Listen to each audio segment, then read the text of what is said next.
Katargam police સ્ટેશનના મર્ડરના ગુનામાં 24 વર્ષથી નાસ્તા ફરતા આરોપીને ઓરિસ્સા ગંજામથી ઝડપી પાડતી સુરત શહેર ક્રાઇમ બ્રાન્ચ સુરત શહેરના જુદા જુદા પોલીસ સ્ટેશનમાં ભૂતકાળમાં બનેલ શરીર સંબંધી ગંભીર ગુનાઓના નાસ્તા ફરતા આરોપીઓને શોધી કાઢવા સારું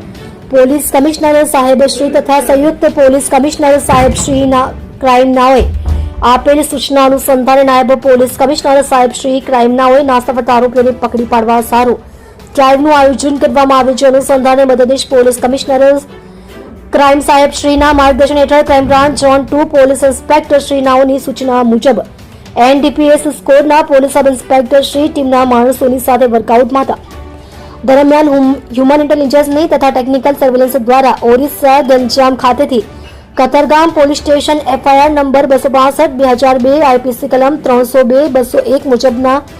ગુનાનો નાસ્તો ફરતો આરોપી સંતોષનાથ ઉદયનાથ પ્રધાન ઉંમર વર્ષ 54 રહે ગામ કબીસુરિયાનગર મેડિકલ 4 રસ્તા થાના કબીસુરિયાનગર જિલ્લો ગંજામ ઓરિસ્સાને પકડી પાડવામાં આવેલ છે.